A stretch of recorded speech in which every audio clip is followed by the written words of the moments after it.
नमस्कार।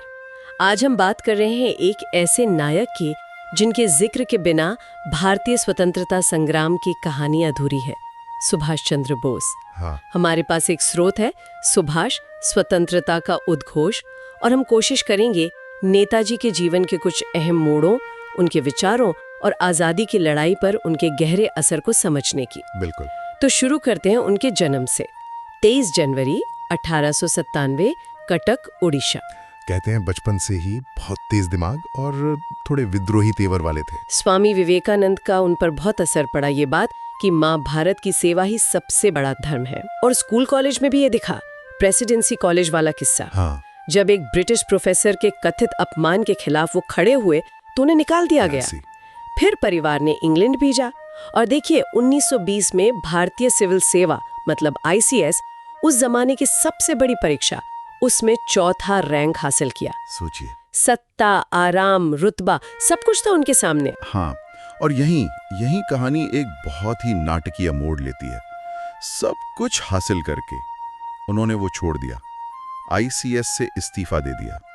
उन्होंने अपने भाई शरद बोस को लिखा भी था कि मतलब अंग्रेजों की नौकरी करना अपने लोगों के साथ गद्दारी करने जैसा है। कहा कि मैं सोने की जंजीरों वाला गुलाम बनने से अच्छा लोहे की जंजीरों में जकड़ा आजाद इंसान बनना पसंद करूंगा। वाह, मतलब ये सिर्फ नौकरी छोड़ना नहीं था, ये एक स्टेटमेंट था, राष्ट्र के लिए सब कुछ छोड़ने का पहला बड़ा कदम। बिल्कुल, एक बहुत शक्तिशाली संदेश था ये। भारत लौटे तो फिर सीधे राजनीति में CR दास के साथ काम किया, पर जल्द ही गिरफ्तार भी हो गए। हाँ, 1925 में बर्मा की मांडले जेल भेज दिए गए। सुना है जेल ने उन्हें और भी पक्का बना दिया। हाँ, जेल के अनुभवों ने उनके विचारों को और मजबूत किया। संघर्ष का रास्ता ही सही है, ये विश्वास और गहरा हुआ। फिर आया 1938, जब वो कांग्रेस के अध्यक्ष बने। एक बहुत बड़ी जिम्मेदारी, लेकिन यहीं गांधी जी के साथ उनके मतभेद उभरने लगे, है ना? क्या थी वो मुख्य वजह? देखिए, मतभेद तो कई स्तरों पर थे। मुख्य था तरीकों को लेकर। गांधी जी पूरी तरह अहिंसा पर यकीन रखते थे। बोस को लगता था कि ठीक है अहिंसा, लेकिन सिर्फ उससे आज़ादी शायद न मिले। जरूरत पड़ने पर मतलब दूसरे रास्ते भी अपनाने पड़ सकते हैं। दूसरे रास्ते जैसे सशस्त्र संघर्ष? हाँ, वो इस विकल्प को पूरी तरह खारिज नहीं करते थे। और यही टकराव 1939 के त्रिपुरी अधिवेशन में सामने आया। वो दोबारा अध्यक्ष चुने गए, गांधी जी के उम्मीदवार को हराकर। लेकिन कार्यकारिणी में सहमति नहीं बन पाई, तो उन्हें इस्तीफा देना पड़ा। और फिर उन्होंने फॉरवर्ड ब्लॉक बनाया। जी, फॉरवर्ड ब्लॉक, एक तरह से कांग्रेस के भीतर ही एक ऐसा गुट जो चाहता था कि पूर्ण स्वराज के लिए और तेजी से निर्णायक कदम उठाए जाएं। फिर दूसरा विश्व युद्ध शुरू हो गया। अंग्रेजों ने उन्हें नजरबंद कर दिया कलकत्ता में। हाँ, उनके घर में ही। सोचा कि अब ये कहीं नहीं जा पाएंगे। लेकिन वो सुभाष चंद्र बोस थे। 16 जनवरी 1941, वो रात तो ऐतिहासिक है।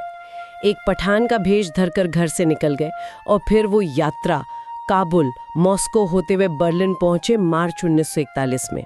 कमाल है। वो यात्रा अपने आप में एक पूरी महागाथा है। कितना जोखिम, कितनी हिम्मत। जर्मनी पहुंचे मदद की उम्मीद में। वहां उन्होंने आजाद हिंद रेडियो शुरू किया, भारतीय युद्धबंदियों को लेकर इंडियन लीजन बनाने की कोशिश की। और फिर 1943 में वो पनडुब्बी वाली यात्रा, एक जर्मन सबमरीन से जापानी सबमरीन में ट्रांसफर। ये तो अविश्वसनीय लगता है। बिल्कुल, द्वितीय विश्व युद्ध के दौरान ऐसा ट्रांसफर शायद ही किसी और का हुआ हो।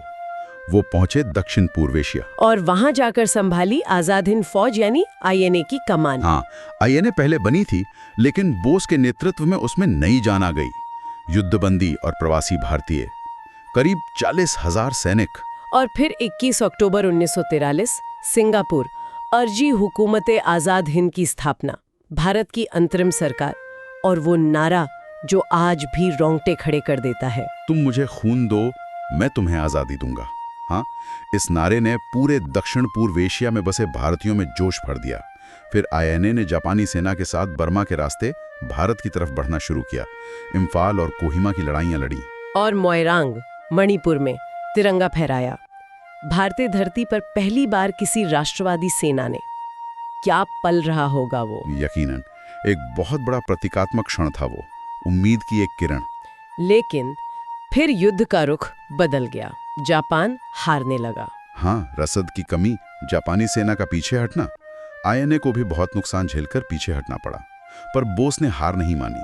वो आगे की सोच रहे थे। और तभी वो खबर आई, 18 अगस्त 1945, ताइवान में विमान दुर्घटना। हाँ, ताइहोकू हवाई अड्डे के पास आधिकारिक तौर पर यही कहा गया कि उनकी मृत्यु हो गई। लेकिन इस पर आज भी सवाल हैं, बहुत सी थ्योरीज हैं, रहस्य हैं। कई लोग नहीं मानते कि उनकी मृत्यु हुई। ये गुत्थी आज तक सुलझी नहीं है। सही कहा, लेकिन उनकी मृत्यु की खबर के बाद भी उनका असर तो कम नहीं हुआ। बिल्कुल नहीं, बल्कि शायद और बढ़ गया। जब लाल किले में आईएनए के अफसरों पर मुकदमा चला, शाहनवाज खान, प्रेम सहगल, गुरबख्श सिंह ढिल्लों, तो पूरे देश में जो विरोध हुआ वो अभूतपूर्व था। सिर्फ आम लोग नहीं, ब्रिटिश इंडियन आर्मी के अंदर भी खलबली मच गई। अच्छा, सेना के अंदर भी? हाँ, और शायद यही वो सबसे बड़ा डर था अंग्रेजों के लिए। उन्हें लगा कि अब अपनी ही सेना पर भरोसा नहीं रहा। कई इतिहासकार मानते हैं कि आईएनए ट्रायल्स और उसके बाद नौसेना विद्रोह जैसी घटनाओं ने अंग्रेजों के भारत छोड़ने के फैसले को बहुत तेज कर दिया। उन्हें लगा कि अब राज करना मुमकिन नहीं। तो अगर हम संक्षिप्त में देखें, सुभाष बोस का जीवन यानी साहस, त्याग, आईसीएस छोड़ना, कांग्रेस से अलग राह चुनना, वो खतरनाक पलायन, फिर विदेश में सेना बनाना और स्वतंत्रता संग्राम पर एक बहुत गहरा प्रभाव। बिल्कुल, उनकी विरासत प्रेरणा भी देती है और एक रहस्य भी छोड़ जाती है। उन्होंने दिखाया कि आज़ादी के लिए किसी भी हद तक जाया जा सकता है। उनका जीवन, उनका अंत, सब कुछ हमें सोचने पर मजबूर करता है। और आखिर में एक सवाल छोड़ जाते हैं सबके सोचने के लिए। अगर मान लीजिए नेताजी उस विमान दुर्घटना में बच जाते और युद्ध के बाद भारत लौटते, तो आजाद भारत का राजनीतिक नजारा कैसा होता, क्या दिशा होती देश की? ये सोचना काफी दिलचस्प